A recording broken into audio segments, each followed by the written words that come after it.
हमारे साथ आज़ाद उम्मीदवार जो पश्चिम से फ़िलहाल मैदान में हैं, हरीश अलीम चंदानी जी, हम उन्हीं से बात करेंगे। सर, आज 9 तारीख के बाद क्या स्थिति है? मैं उम्मीदवार के रूप से अभी भी हूँ और ऐसा कोई था ही नहीं विड्रॉल का, और मैं चुनाव लड़ रहा हूँ।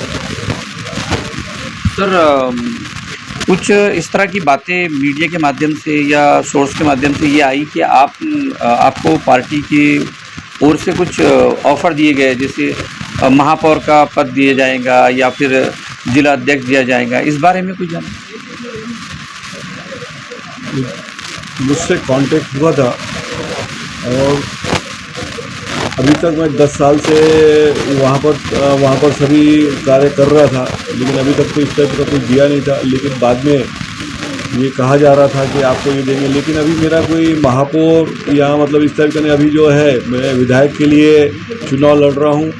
मेरी आज की स्थिति देखते हुए, मेरी आज की उम्र देखते हुए और मेरा कार्य नगर परिषद से 1996 से लेके मैं आज तक नगर सेवक कर के रूप में रहा हूँ महानगर पालिका में भी। तो मैं इससे आगे की स्टेप लेके बड़े पैमाने पे शहर की और प्रांत की सेवा करना चाहता हूँ, इसलिए मैं विधायक के रूप में यहाँ पर चुनाव लड़ रहा हूँ।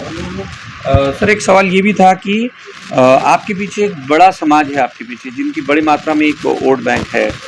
उसके अलावा ये भी कहा जा रहा है कि जिस तरह से वंचित की उम्मीदवारी कैंसिल हुई है, तो वंचित भी कहीं ना कहीं आपको सपोर्ट का ऐलान कर सकती है। तो कुल मिला के ये स्थिति बन रही है, आप इस बारे में क्या कहें? बिल्कुल सही है कि वोट बैंक भी अच्छा है, प्लस व्यापारी वर्ग जो हमारे प्रभाग, जिससे मैं अभी अलग अलग प्रभाग से मैं चुनाव लड़के आया हूँ। इसलिए मैं 6 टाइम मैं नगर सेवक करके अलग अलग विभाग से मैं चुनाव लड़के आ रहा हूँ। उनके सभी की भावना है और मेरे साथ में है और मुझे उनका पूरा सपोर्ट मिलेगा। उसके साथ में ही वंचित का भी सपोर्ट मिलने का चांस है। सर, ये तो बात अभी की स्थिति के बारे में हुई। जिस तरह से आप चुनाव में जा रहे हैं, तो आप किन मुद्दों को लेकर आप चुनाव लड़ना चाहते हैं? आपकी इस अकोला पश्चिम विभाग को लेकर क्या अपेक्षा आप रखते हैं? देखिए, अकोला शहर अभी भी जिस हिसाब से उसका काम होना चाहिए था, उस हिसाब से काम हुआ नहीं है। रोड रास्ते अभी भी ऐसे दापकी रोड होगा और ऐसे बहुत सारे रोड है जिन्हें अभी चौड़ा होना चाहिए था, लेकिन अभी भी वो व्यवस्था नहीं है। अभी भी ऐसी अकोला शहर का महानगर पालिका क्षेत्र का बढ़ने के बाद में अभी भी बहुत सारी कमी रही हुई है। उसमें भी अब देखना चाहिए। शहर में जिस हिसाब से विकास होना चाहिए, चाहे वो महिलाओं के लिए सुरक्षा हो, महिलाओं के लिए शौचालय हो, खुले में मांस बिक्री हो रही है, इस तरह के बहुत सारे नियोजन है। जैसा हम देख रहे हैं कि अकोला से आगे, कई गुना आगे अमरावती निकल गया है। एक टाइम में अकोला अमरावती से आगे हुआ करता था विनय कुमार पाराशर की टाइम में। आज अकोला से 10 फुट आगे अमरावती निकल गया है। तो ये और कौन से योजनाएं सरकार की तरफ से शुरू है, उनका लाभ कैसा मिल सकता है, यह सब देने के लिए हम अलग से कक्ष शुरू करेंगे और सब इसको लाभ दिलाएंगे। एक आखिरी सवाल कि जिस तरह से आप नगर सेवक रहते हुए या फिर आपके प्रतिनिधित्व करते हुए, आपके बारे में ये कहा जाता है कि आप खुद सफाई कर्मचारी को अपनी गाड़ी में लेकर आते हैं या पानी के लिए व्यवस्था करते हैं। तो ये भावना जो आपको मिली है, एक राजनेता में या एक जिम्मेदार कॉर्पोरेटर में, ये किस तरह की भावना आपने किस तरह, मतलब इसको कैसा देखते हैं आप, किस तरह से डेवलप हुई? देखिए, मुझे मालूम है पैसा बहुत कुछ है, लेकिन सब कुछ नहीं होता। ऐसा ही प्रसंग मेरे जीवन में मेरे साथ में हुआ है। मेरे बच्चे को थैलेसीमिया ग्रस्त था और उसको हर महीने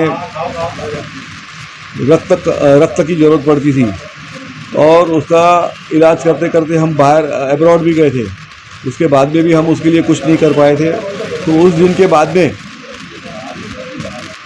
मुझे ऐसा लगा कि अपना जो जीवन है बहुत छोटा है, इसमें अपन दूसरों के काम में क्या क्या आ सकते हैं, दूसरे के चेहरे पे खुशी कैसा ला सकते हैं। तो ये मेरा एक पहले से ही सिद्धांत रहा है कि हमने दूसरों के चेहरों पे खुशी लाना, दूसरों के काम करना, यही प्रवृत्ति लेते हुए मैं जब यहाँ पे नगर पालिका में मेरा नगर सेवक करके चुन के आया, तो उसके बाद में मैं 2 बार नगराध्यक्ष रहा और अभी तक उसमें कार्य करते रहा हूँ। तो मेरा ये एक हॉबी है, एक मेरी खुद की ख्वाहिश है कि मैं जितना भी समय दे सकूँ लोगों के काम आऊँ। किसी का भी अगर फ़ोन आता है, कुछ काम आता है, तो उसका मैं काम करने में परिपूर्ण रहूँ। तो ये मेरी हॉबी है और उसको मैं हमेशा करते रहता हूँ। हमसे बातचीत करने के लिए सर बहुत बहुत धन्यवाद आपका। Thank you. तो ये थे हरीश अलीम चंदानी जी, जो आज़ाद उम्मीदवार के तौर पे अकोला पश्चिम से मैदान में है। बिल्कुल उन्होंने अपने जीवन की जो दुर्भाग्यपूर्ण जो वाक़ये गुजरे हैं उससे सबक लेते हुए एक लोगों की खिदमत कैसी करना चाहिए, सेवा कैसी करना चाहिए, वो एक उन्हें प्रेरणा मिली है। हालांकि अभी पूरा इलेक्शन का दौर अभी यहाँ से बाकी है, प्रचार शुरू है। आगे की रणनीति उनकी किस तरह रहेंगी और क्या कुछ समीकरण बनते हैं, ये देखना दिलचस्प होगा। अकोला से विदर्भ संवाद न्यूज़ के लिए कैमरामैन इमरान खान के साथ रिजवान खान।